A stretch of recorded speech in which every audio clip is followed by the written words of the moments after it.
Hi, I'm Eric Smith, and well, this afternoon we're out at the Edmond Wastewater Treatment Facility, and with me is Chris Knifing. Chris is the chief plant operator here at the facility. Yep. Is that correct? That's correct. And you know, very often a lot of us take for granted that when we put something in the sink or flush something down the toilet that it's just gone. But this is actually where anything in Edmond comes and it gets, I guess, refined and sorted out and turned into, I guess, potable water, I guess, for all intents and purposes. Close to potable Close, water. okay. Close. Makes it safe for the rest of the community. Right. Now, where are we right now? This is point A. I guess this is where it starts. This is the plant lift station where we take about half the flow from the city of Edmond. Okay. Around 3.5 million gallons a day come through here. Wow, every day. Every day. And, you know, I've noticed this. Can we take a look at this? What is this? This is what we call a bar screen. A bar screen. Okay. It's screening objects larger than 1 inch. Wow. Look at that. Yeah. There's stuff in there. There's lots of neat stuff that comes down the line. That's interesting. Now we have a 24-inch line, I believe, that comes in here, and so this screens out the big stuff. Right, screens out the big stuff, and then we head into the wet well, which is actually wow, look at this. A bit of a sump. Huge. And then from here, we've got 3 pumps inside the lift station that are conveying water uphill. Okay, now what does this actually do? Once it gets screened out and it's in here, what does this do? This is just a sump for to hold water for the pumps. Okay. So they'll have something to pump out. You know, Chris, one of the things that I find very interesting is we're standing right above wastewater, and interestingly enough, there's absolutely no smell. Right. That surprises me because I thought surely this is going to really be pretty rank. No smell whatsoever. No, we add chemicals into the water, ferrous chloride, to treat for the sulfide smell or rotten egg smell. Okay.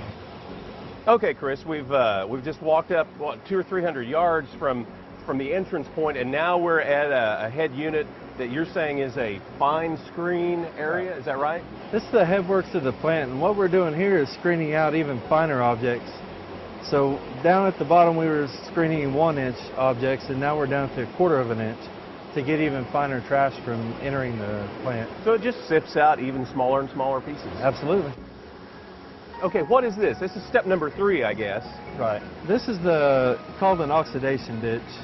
This is where we've got microorganisms that are actually breaking down the pollutants in the water. Okay.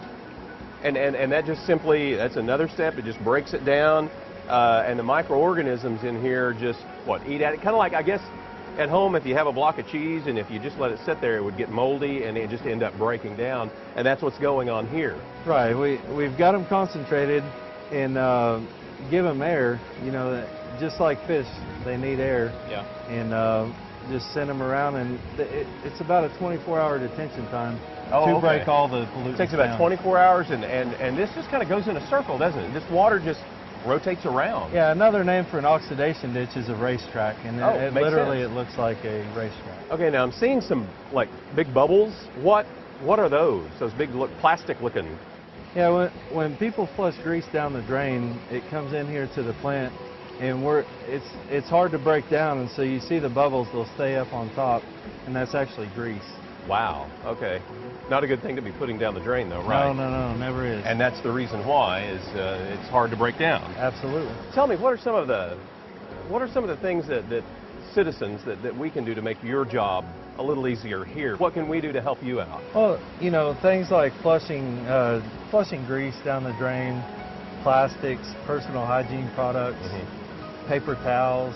Paper towels? Paper towels. I wouldn't have thought that. I would have thought that would break down. But paper towels don't break down. No. They stay intact and actually form balls of rags, which can actually clog sewer lines. No kidding. Absolutely. Okay. All right. That's interesting to know. All righty. We've just taken a look at the oxidation ditch and how that works. Now the next step is, you said, the clarification tank. Is this what this is called? Yeah, these are clarifiers, and so after it's leaving the oxidation ditches, the microorganisms,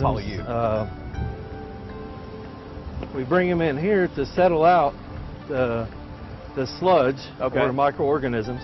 You know, I'm noticing that this, the water on the edges, it kind of flows over the edges. This is very clean water now. What's happening here is the sludge is settling out, and the good water, the good clean water, It's coming to the top. is coming over the edge and leaving the clarifier. Kind of like at home when you get dirty water and you let it set, and it's just sediment goes down to the bottom and clear water's at the top. Because I can actually see down into this, but there's sludge at the bottom, right? Absolutely. About how much? Well, let's take a look. Oh, yeah. Hey, great. Let's take a look at this. Okay, now what is this? It's a big, long plastic tube. This is we call it a sludge judge. It takes a core sample of the water. Okay. So we can see exactly You how run much. this down to the bottom just like when you're a kid, you get a straw and you put it in your Coca-Cola and put your thumb on it and pick Absolutely. it back up. And that's Same. it. Look at that. Same concept. Wow. Okay, so you've got 1, 2, 3, about almost 4 feet, 3.5, 4 feet of sludge. Absolutely. Okay, interesting. Wow, look at that. And then that's the clear water that comes out of it.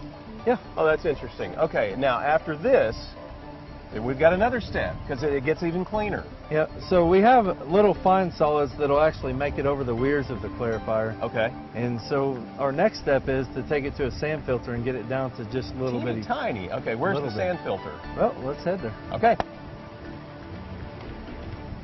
Okay, Chris, I guess we're at the last phase of the water cleanup. We've just finished with that part. Now we're going into here. What is this? Yeah, so from the clarifiers, we're heading into sand filters, which is just polishing fine particles that may have escaped the clarifier. Okay. And to screen them out, basically. Okay, and what's in the bottom? What's the filter? There's 30 inches of sand in there before it can release through the bottom. It's all gravity draining down through the sand. So the sand is a natural filter, and the water just gets pumped in, and then gravity pushes it down. Absolutely. And comes out into here. Let's go take a look Okay. down in here. A lot of white bubbles in here. What is this? That's just from the oxygen in the water. It's just churning it up, kind of like if you turn on your faucet real fast. Okay, wow, I can smell this now.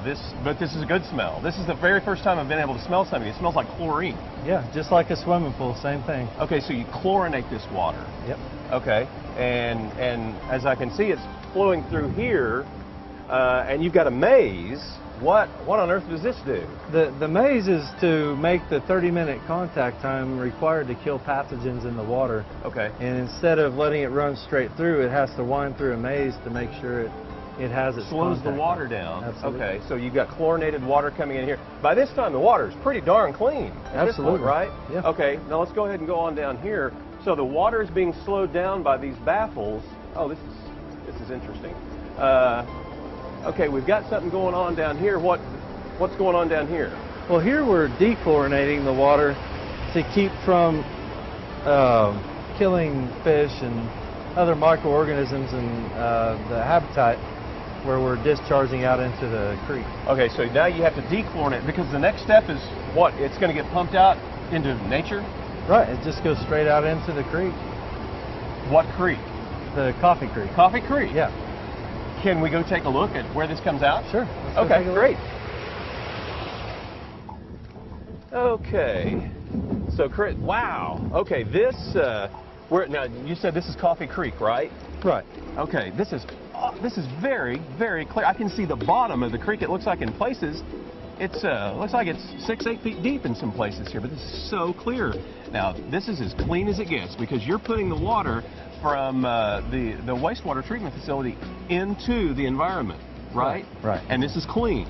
Yeah, this is clean, and as a matter of fact, we monitor upstream and downstream twice a month to make sure that our water is clean, and we're actually cleaning it up. It's cleaner after we put water into the creek than before. Oh, really? So the water you're putting into the environment is cleaner than the water that's already there. Absolutely. So in essence, you're helping the environment. Absolutely. Oh, this is incredible. So we've gone from all the way from A to Z, and this is the very end of it. This has been very interesting. Chris Knifing, I really do appreciate you letting us come out and take a look at this. For our viewers back home, be sure and remember, make this man and his crew's job easier. No grease in the drains, and only put the things that really belong in the toilet. And this has been